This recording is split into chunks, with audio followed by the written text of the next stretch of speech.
This live is dedicated to Mami Pia Cayetano, ang ating butihing senadora na nagpaiyak kanina, na feel ko talaga ang kanyang iyak na nanggagaling talaga sa kanyang puso. Feel ko talaga kanina ang iyong sama ng loob, Mami Pia Cayetano. At ako ay believe sa iyo dahil a weak person could not face reality and will never have the balls or courage to show the real feelings that they have inside. I think you are stronger than whatever the other people think. I am sure that you are a courageous woman, and by showing your innermost thoughts and by bursting out today in the Senate just makes me love you more. Alam kong gustong gusto mo nang murahin isa ang alpot ni nga punggudon nga tigidig nga demonita nga sapat nga nagitutay sila nga duwa kuno ni Bambam nagkantutan sila daw. I don't know. Basta ito lang ang sabi sa akin. Sang mga paru-parong alibangbang nagmeeting daw sila doon. Sa may Malacanang ang 11 ka mga hudas. Nagmeeting daw sila sa Malacanang tapos naglasing-lasingan ang mga ayodiputan. Nagkantutan daw sila ni Bambam. I don't know, pero ito ang sabi sa akin. Alam mo na, si Risa, rebuild din na sa alpot na sang malaw ay ng bilat sing iloy. Hoy! Talunan! Bilat sing iloy ka, talunan kaya! Kahit pa yung diputa, kasupsupon mo ang lahat ng mga tite. Sang lahat ng mga tao sa Pilipinas, hindi ka magdaog. Gagagaga ka, bastos. Napaka-insensitive mo. Kagaga, bala sa kanya, ano ka kagaga kang diputa ka man? Nagareklamo siya nga kailangan na natin ngayon ng ganitong pamamahala. Sinong presidente po? Sino ang ginaparinggan mo? Sino ba ngayon ang nag-govern? Hindi ang diputa mo nga amo nga adik? Reklamo sa parang walang nangyari. What the fuck do you mean? Na parang walang nangyari yung diputa to ang bala to sa pertahan to? Sa pinto, sa Senate, ang bilat sing iloy ka, nagkalagasma na si Bato. Si Senator Bato, yung diputa na nga mga takbuhan, bilat sing iloy, ang mga kasamahan mo ng ilang termino na sa Senado, yung nervous breakdown na. You did not even have the decency. 1 inch of a decency to check if they were still alive.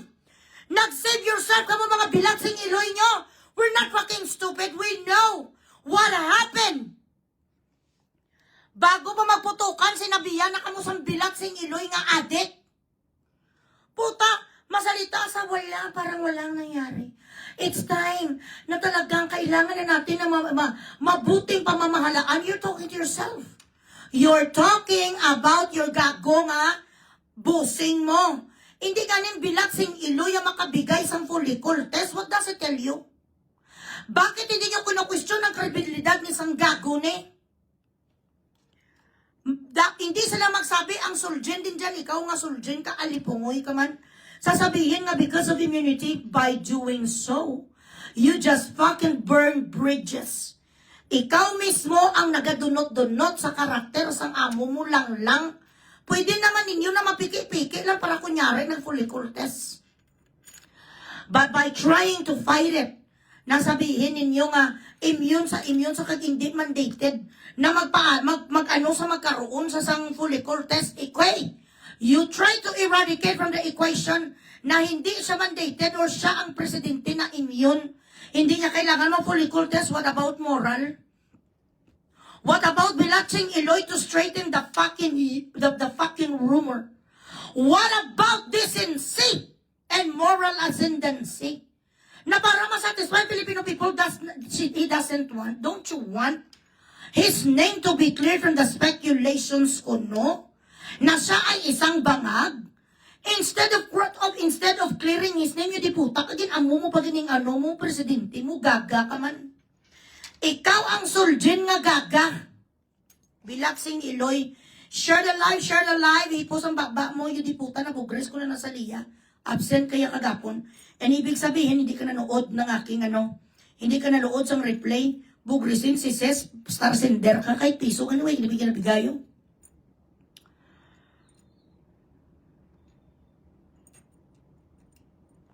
Share the live. Oy, bigatot, nag-ano ko din, nag-live ako diri subong.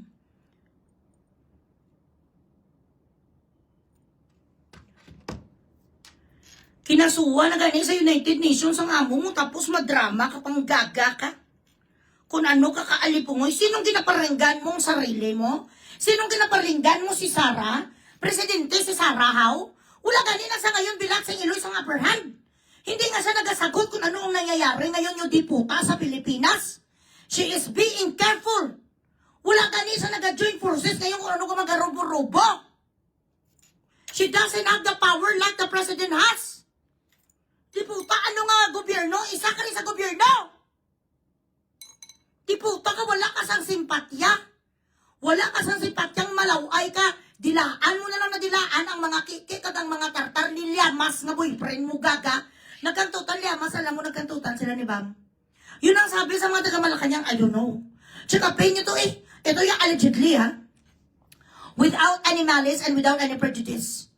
Nakantutan daw sila kaya naglasing-lasingan to ang mga iyo diputang, ang mga 11 hudasira. 11 satanic 666 antichrist.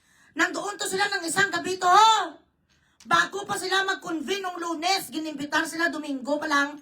Pumunta na sila doon sa Malacanang, pinagbigyan sila sa milyones na naman. Sang pera natin, sang adiktos nga bangag. You do not even question this shit.